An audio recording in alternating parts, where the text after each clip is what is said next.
Assalamualaikum warahmatullahi wabarakatuh. Hari ini saya akan menjelaskan beberapa hal tentang sistem yang saya gunakan di rumah saya sendiri. Ya, kalau untuk di rumah kayaknya berantakan ya. Kalau dikerjain orang, tempat orang, saya bisa rapi. Alhamdulillah saya sudah bisa mengaplikasikan di rumah sistem on-grid dan off-grid, bekerja secara otomatis. On-grid bekerja pada saat PLN padam dan yang di backup hanya sebesar 200 watt paling tinggi untuk membackup lampu dan TV, kipas jika diperlukan. Karena memang saya sengaja membeli yang inverter off grid sejuta umat, tapi ini sudah rekomendasi untuk tegangan outputnya sudah pure sine wave. Jadi untuk motor induksi seperti kipas itu sudah tidak berdengung, jadi tegangannya sudah sama dengan PLN, maksud saya gelombangnya ya. Dan di sini ada inverter off grid dan ini inverter on grid, dan rangkaian ini adalah rangkaian ATS, berfungsi untuk menghindari tabrakan antara PLN dan inverter off grid. Jadi apabila PLN-nya padam, maka inverter off grid akan membackup lampu, TV, dan kipas angin. Untuk beban seperti AC, kulkas, dan mesin pompa air, inverter ini tidak sanggup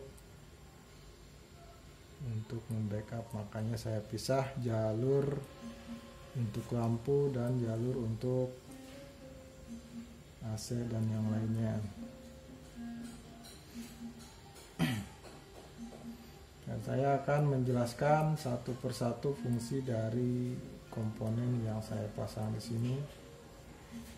Kita coba lihat lebih dekat lagi. Di sini inverter dengan limiter Sun 1000 tipenya. Di sini inverter off grid, mereknya tidak terlihat atau merek Cina ini. Anggap saja sejuta umat. Dan di sini ada SCC PWM 20 ampere kapasitasnya. Di sini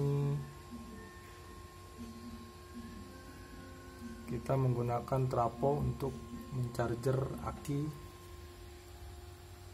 Karena saya sudah menggunakan sistem on grid, jadi saya menggunakan trapo saja, lebih irit karena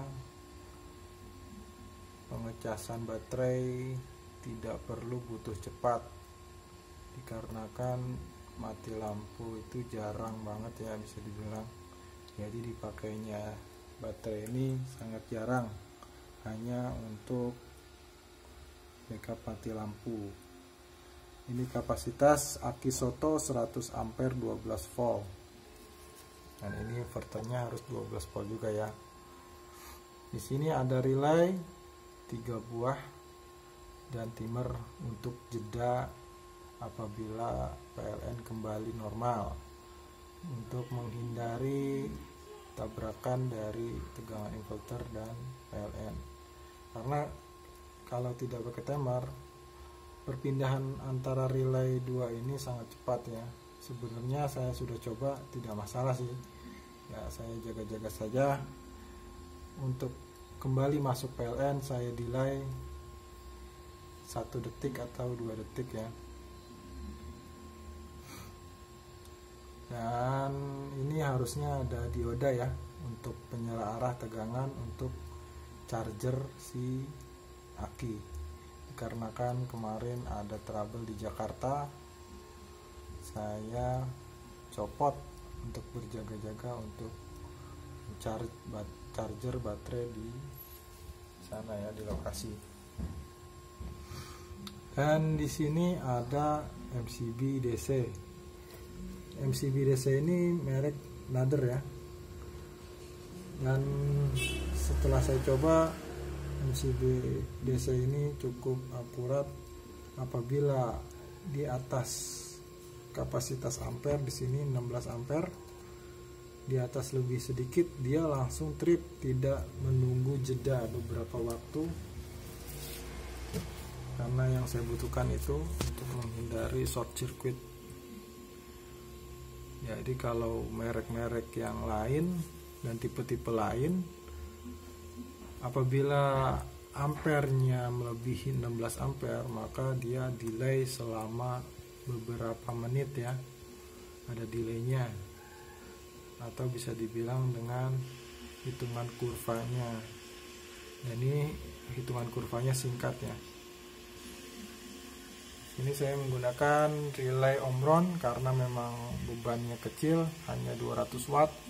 Saya cukup menggunakan relay, tidak perlu menggunakan kontaktor. Dan timer di sini untuk delay. Di sini ada fuse untuk kontrol di sini. Apabila saya switch mati di sini, dia akan berpindah ke off grid. Off grid ini bekerja ya. Dan lampu indikator off grid bekerja. Dan sekarang di lampu dan TV, kipas angin di backup oleh off grid, inverter off grid. Saya coba kembali masukkan, maka timer akan mendelay selama 1 detik dan relay X1 dan X2 kembali bekerja. Itu artinya lampu dan kipas TV itu di backup oleh PLN kembali. Dan di sini saya menggunakan proteksi ILCB 30 ampere, 30 mA untuk kebocorannya. Jadi apabila saya kesetrum atau tidak sengaja memegang salah satu pas atau netral dan saya menginjak tanah atau lantai, maka LCB ini akan berproteksi dan mematikan jalur utama. Di sini fungsi LCB ya, beda dengan MCCB. MCCB itu hanya untuk proteksi ampere lebih dan short circuit. Kalau kita pegang, maka MCB itu tidak akan mematikan. Beda dengan ILCB ini ya. Dan di sini ada under over voltage. Jadi proteksi untuk voltase rendah dan voltase tinggi. Apabila voltase di bawah 180 volt, maka alat ini akan bekerja memutus jalur utama. Jadi tidak merusak inverter on grid saya atau komponen kulkas, TV dan yang lainnya. Dan di sini ada fuse untuk pengaman baterai ke SCC. Nah, di sini masih berantakan ya, belum saya rapihkan karena saya sibuk kerja. Dan saat ini panel surya menghasilkan 171 watt dengan panel surya berkapasitas 240 watt peak. Nah, saya tidak paham ya kenapa 170 watt, mungkin intensitas cahayanya kurang terang. Waktu pertama saya pasang bisa sampai 240 watt maksimal, tapi sekarang hanya paling tinggi di 190 watt pada saat terik matahari. Dan di sini ada indikator wattmeter ya. Dan di sini 56 watt yang diekspor oleh inverter on grid ya. 56 watt yang diekspor berarti yang dipakai hanya 110 watt. 110 watt yang dipakai. Dan di sini ampernya 0,5 ya. Kenapa 0,5 di watt 56? Harusnya kan sekitar 120 watt lah di 0,5 ampere. Karena di sini power faktornya kecil, 0,44 cosp-nya ya, makanya dihasilkan 0,5 ampere.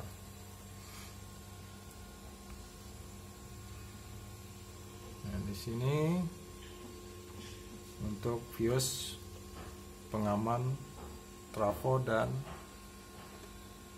wattmeter.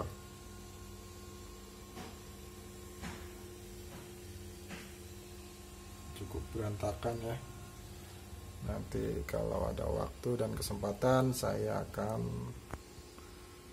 merevisi atau merapihkan sistemnya untuk jalur-jalur kabel.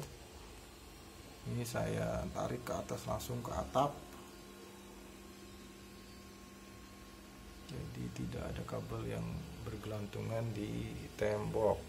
Nanti di sini saya buatkan seperti pintu geser ya.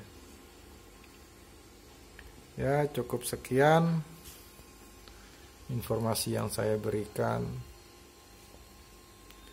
Apabila video ini bermanfaat, apabila Anda ingin bertanya, konsultasi, silakan karena gratis. Dan saya mohon di subscribe ya, karena subscribe itu gratis, seperti Anda hanya mengeluarkan kuota saja. Jika Anda ingin bertanya, klik di kolom komentar atau bisa WhatsApp saya. Dan apabila ingin konsultasi dan pemasangan, saya bisa bantu. Apabila Anda ingin membeli sendiri atau diborongin ke saya juga bisa. Saya juga bisa bantu pemasangan. Dikoordinasikan saja. Terima kasih, cukup sekian. Assalamualaikum warahmatullahi wabarakatuh.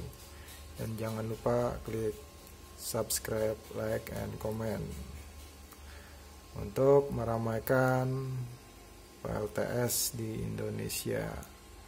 Berbagi ilmu itu indah, berbagi ilmu itu tidak merugikan. Assalamualaikum warahmatullahi wabarakatuh.